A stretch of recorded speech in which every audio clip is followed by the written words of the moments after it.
Welcome back to Cosmic and Body Horror.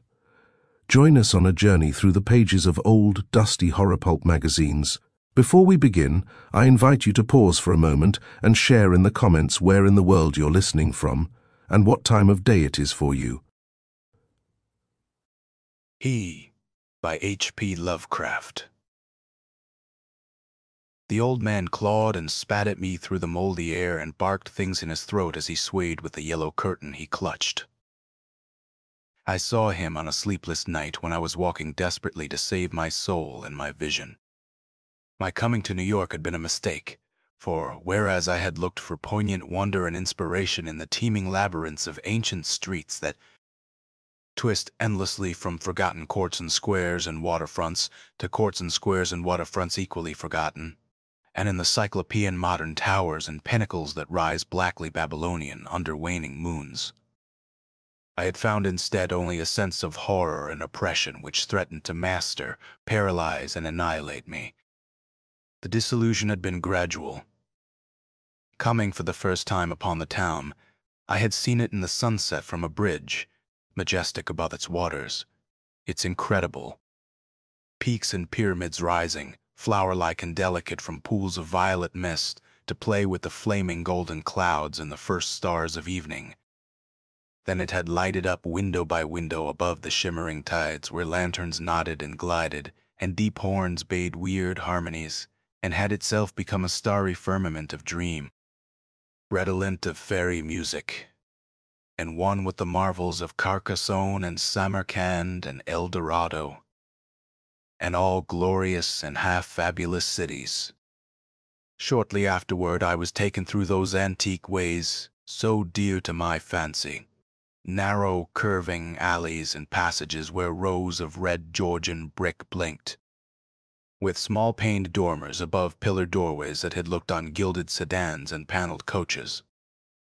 And in the first flush of realization of these long-wished things, I thought I had indeed achieved such treasures as would make me in time a poet. But success and happiness were not to be.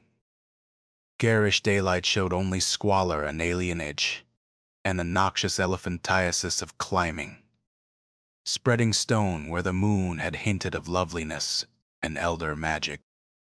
And the throngs of people that seethed through the flume-like streets were squat, swarthy strangers with hardened faces and narrow eyes, shrewd strangers without dreams and without kinship to the scenes about them, who could never mean aught to a blue-eyed man of the old folk, with the love of fair green lanes and white New England village steeples in his heart. So instead of the poems I had hoped for, there came only a shuddering blankness and ineffable loneliness. And I saw at last a fearful truth which no one had ever dared to breathe before, the unwhisperable secret of secrets, the fact that this city of stone and stridor is not a sentient perpetuation of old New York, as London is of old London and Paris of old Paris, but that it is, in fact, quite dead, its sprawling body imperfectly embalmed and infested with queer, animate things which have nothing to do with it, as it was in life. On making this discovery, I ceased to sleep comfortably, though something of resigned tranquility came back as I gradually formed the habit of keeping off the streets by day and venturing abroad only at night. When darkness calls forth what little of the past still hovers, wraith-like about, and old white doorways remember the stalwart forms that once passed through them. With this mode of relief I even wrote a few poems, and still refrained from going home to my people lest I seem to crawl back ignobly in defeat. Then, on a sleepless night's walk, I met the man. It was in a grotesque hidden courtyard of the Greenwich section, for there in my ignorance I had settled, having heard of the place as the natural home of poets and artists. The archaic lanes and houses and unexpected bits of square and court had indeed delighted me, and when I found the poets and artists to be loud-voiced, pretenders whose quaintness is tinsel and whose lives are a denial of all that pure beauty which is poetry and art, I stayed on for love of these venerable things. I fancied them as they were in their prime when Greenwich was a placid village not yet engulfed by the town, and in the hours before dawn, when all the revelers had slunk away. I used to wander alone among their cryptical windings and brood upon the curious arcana which generations must have deposited there. This kept my soul alive, and gave me a few of those dreams and visions for which the poet, far within me, cried out. The man came upon me at about 2 one cloudy August morning, as I was threading a series of detached courtyards, now accessible only through the unlighted hallways of intervening buildings, but once forming parts of a continuous network of picturesque alleys. I had heard of them by vague rumor and realized that they could not be upon any map of today. But the fact that they were forgotten only endeared them to me, so that I had sought them with twice my usual eagerness. Now that I had found them, my eagerness was again redoubled, for something in their arrangement dimly hinted that they might be only a few of many such, with dark, dumb counterparts, wedged obscurely betwixt high blank walls and deserted rear tenements, or lurking lamplessly behind archways, unbetrayed by hordes of the foreign-speaking, or guarded by furtive and uncommunicative artists, whose practices did not invite publicity or the light of day. He spoke to me without invitation, noting my mood and glances as I studied certain knockered doorways above iron-railed steps, the pallid glow of traceried transoms feebly lighting my face. His own face was in shadow, and he wore a wide-brimmed hat, which somehow blended perfectly with the out-of-date cloak he affected. But I was subtly disquieted even before he addressed me. His form was very slight, thin almost to cadaverousness, and his voice proved phenomenally soft and hollow, though not particularly deep. He had, he said, noticed me several times at my wanderings, and inferred that I resembled him in loving the vestiges of former years. Would I not like the guidance of one long practiced in these explorations, and possessed of local information profoundly deeper than any which an obvious newcomer could possibly have gained? As he spoke, I caught a glimpse of his face in the yellow beam from a solitary attic window. It was a noble, even a handsome, elderly countenance, and bore the marks of a lineage and refinement unusual for the age and place. Yet some quality about it disturbed me almost as much as its features pleased me. Perhaps it was too white, or too expressionless, or too much out of keeping with the locality to make me feel easy or comfortable. Nevertheless, I followed him, for in those dreary days my quest for antique beauty and mystery was all that I had to keep my soul alive, and I reckoned it a rare favor of fate to fall in with one whose kindred seeking seemed to have penetrated so much farther than mine. Something in the night constrained the cloaked man to silence, and for a long hour he led me forward without needless words, making only the briefest of comments concerning ancient names and dates and changes, and directing my progress very largely by gestures, as we squeezed through interstices, tiptoed through corridors, clambered over brick walls, and once crawled on hands and knees through a low, arched passage of stone, whose immense length and tortuous twistings effaced at last every hint of geographical location I had managed to preserve. The things we saw were very old and marvelous, or at least they seemed so in the few straggling rays of light by which I viewed them.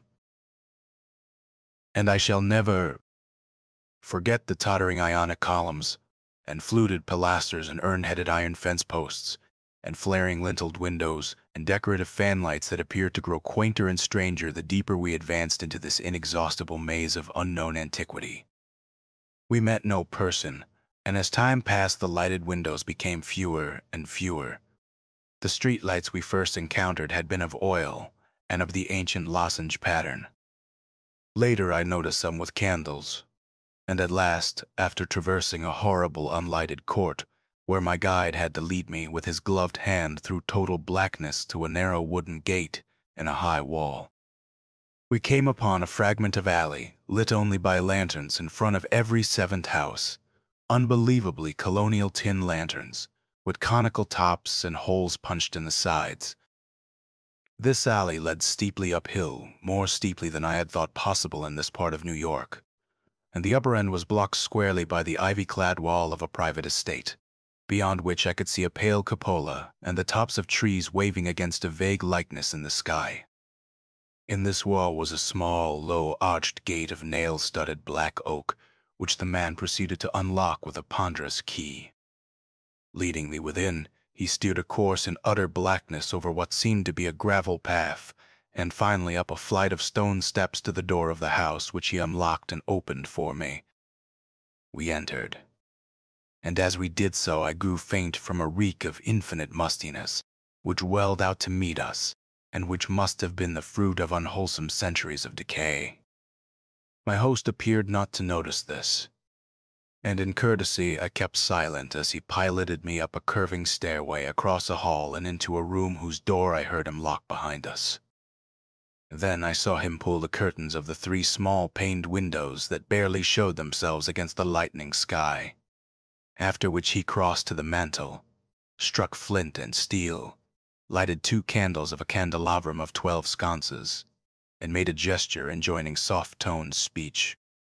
In this feeble radiance I saw that we were in a spacious, well-furnished and paneled library, dating from the first quarter of the 18th century, with splendid doorway pediments, a delightful Doric cornice, and a magnificently carved overmantel with scroll and urn top. Above the crowded bookshelves, at intervals along the walls, were well-wrought family portraits, all tarnished to an enigmatical dimness, and bearing an unmistakable likeness to the man who now motioned me to a chair beside the graceful Chippendale table. Before seating himself across the table from me, my host paused for a moment as if in embarrassment, then tardily removing his gloves, wide-brimmed hat, and cloak, stood theatrically revealed in full mid-Georgian costume, from queued hair and neck ruffles to knee breeches, silk hose, and the buckled shoes I had not previously noticed.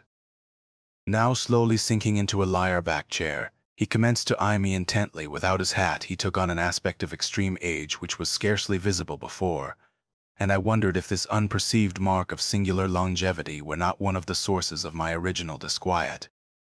When he spoke at length, his soft, hollow, and carefully muffled voice not infrequently quavered, and now and then I had great difficulty in following him, as I listened with a thrill of amazement and half-disavowed alarm which grew each instant.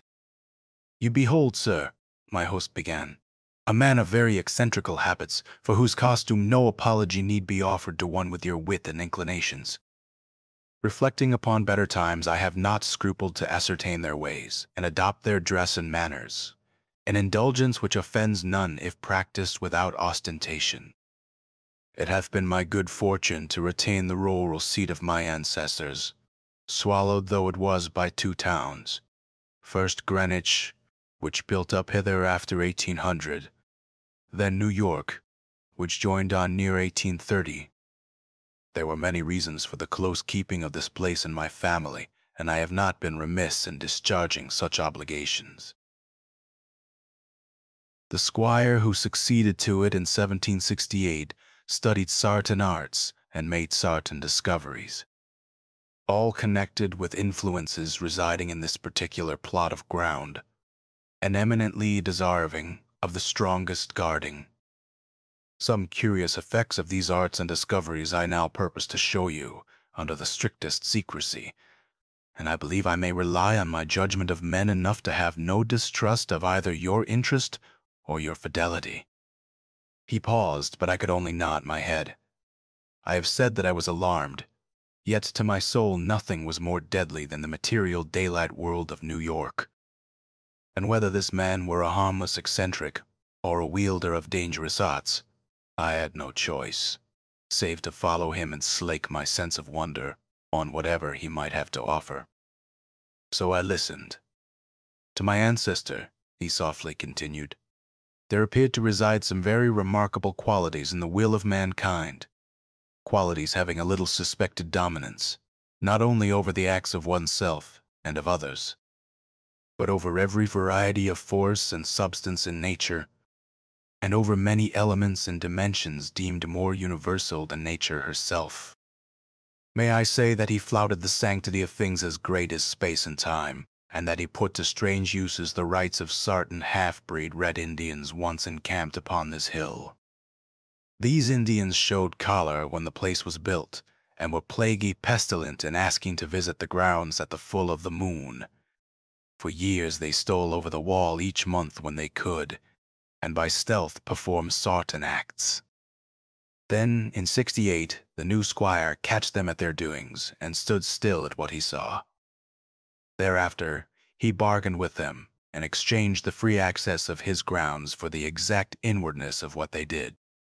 Learning that their grandfathers got part of their custom from red ancestors, and part from an old Dutchman, in the time of the States General.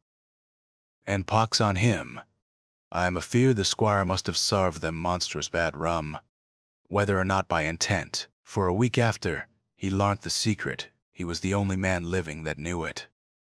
You, sir, are the first outsider to be told there is a secret, and split me if I'd have risked tampering that much with the powers, had ye not been so hot after bygone things. I shuddered as the man grew colloquial, and with the familiar speech of another day. He went on. But you must know, sir, that what the squire got from those mongrel salvages was but a small part of the larning he came to have. He had not been at Oxford for nothing, nor talked to no account with an ancient chymist and astrologer in Paris. He was, in fine, made sensible that all the world is but the smoke of our intellects, past the bidding of the vulgar, but by the wise to be puffed out and drawn in like any cloud of prime Virginia tobacco. What we want, we may make about us, and what we don't want, we may sweep away.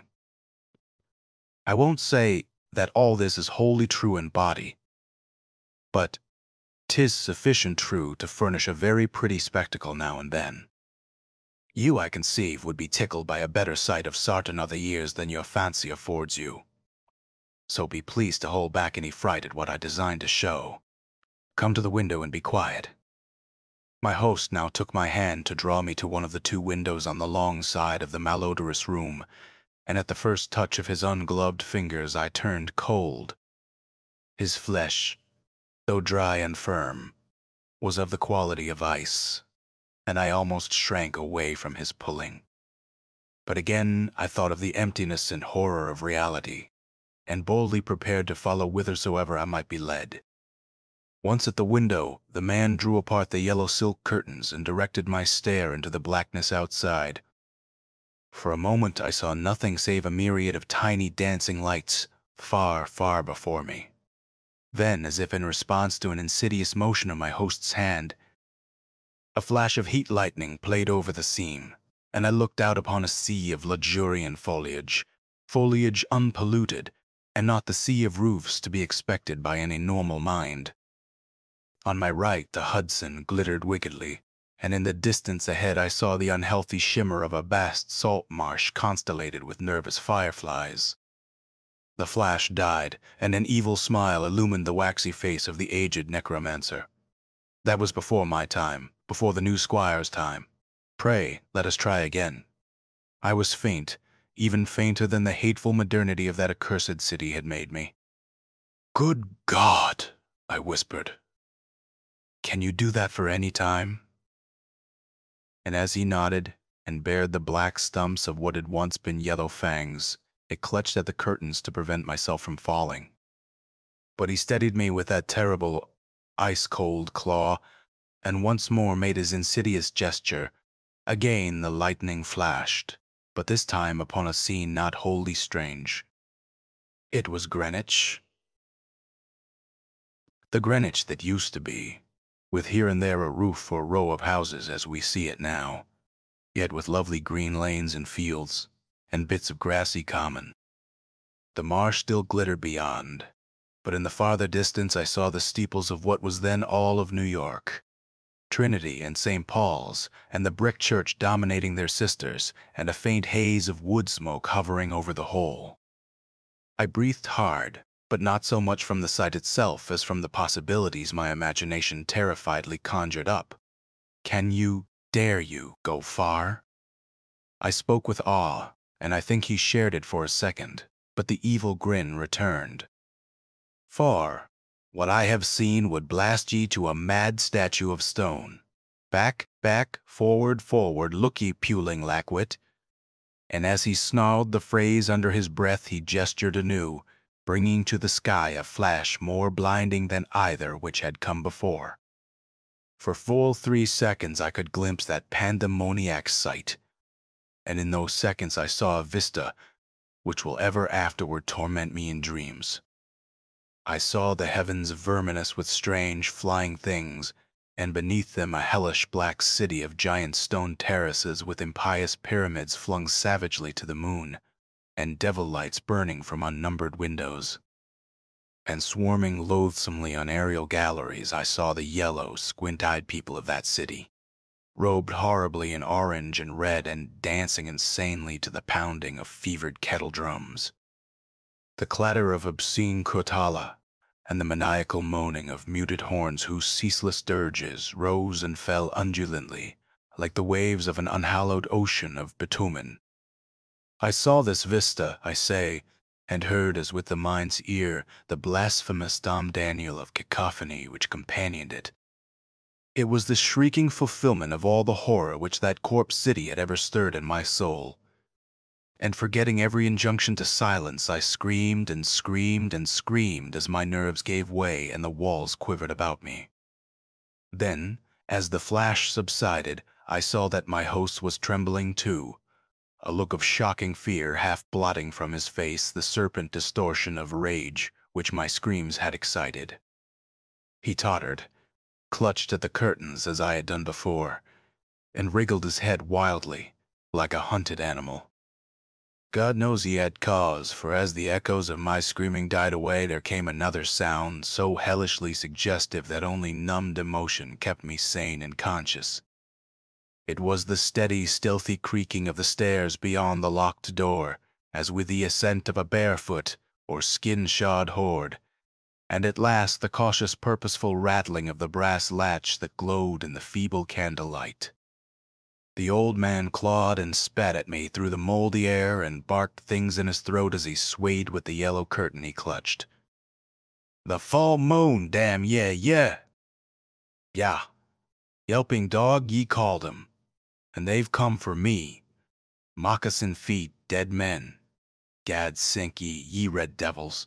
But I poison no rum o' yours. Han I kept your pox-rotted magic safe?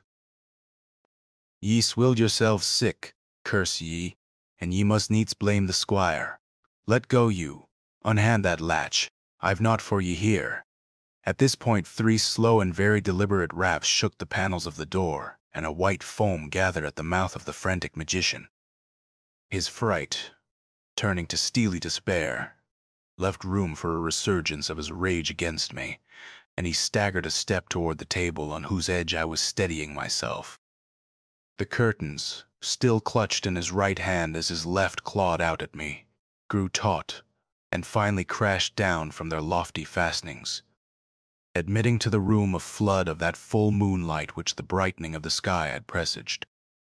And those greenish beams the candles paled, and a new semblance of decay spread over the musk-reeking room with its wormy paneling, sagging floor, battered mantel, rickety furniture, and ragged draperies. It spread over the old man, too, whether from the same source or because of his fear and vehemence, and I saw him shrivel and blacken as he lurched near and strove to rend me with vulturine talons. Only his eyes stayed whole, and they glared with a propulsive, dilated incandescence which grew as the face around them charred and dwindled. The rapping was now repeated with greater insistence, and this time bore a hint of metal. The black thing facing me had become only a head with eyes, impotently trying to wriggle across the sinking floor in my direction, and occasionally emitting feeble little spits of immortal malice. Now, swift and splintering blows assailed the sickly panels, and I saw the gleam of a tomahawk as it cleft the rending wood. I did not move, for I could not, but watched dazedly as the door fell in pieces to admit a colossal, shapeless influx of inky substance starred with shining, malevolent eyes. It poured thickly, like a flood of oil burst in a rotten bulkhead, overturned a chair as it spread, and finally flowed under the table and across the room to where the blackened head with the eyes still glared at me. Around that head it closed, totally swallowing it up, and in another moment it had begun to recede, bearing away its invisible burden without touching me, and flowing again out of that black doorway and down the unseen stairs, which creaked as before, though in reverse order. Then the floor gave way at last, and I slid gaspingly down into the nighted chamber below, choking with cobwebs and half swooning with terror. The green moon, shining through broken windows, showed me the hall door half open, and as I rose from the plaster-strewn floor and twisted myself free from the sagged ceiling, I saw sweep past it an awful torrent of blackness, with scores of baleful eyes glowing in it. It was seeking the door to the cellar, and when it found it, it vanished therein. I now felt the floor of this lower room giving as that of the upper chamber had done, and once a crashing above had been followed by the fall past the west window of something which must have been the cupola. Now, liberated for the instant from the wreckage, I rushed through the hall to the front door, and finding myself unable to open it, seized a chair and broke a window, climbing frenziedly out upon the unkempt lawn where moonlight danced over yard-high grass and weeds. The wall was high, and all the gates were locked, but moving a pile of boxes in a corner, I managed to gain the top and cling to the great stone urn set there. About me in my exhaustion, I could see only strange walls and windows and old gambrel roofs.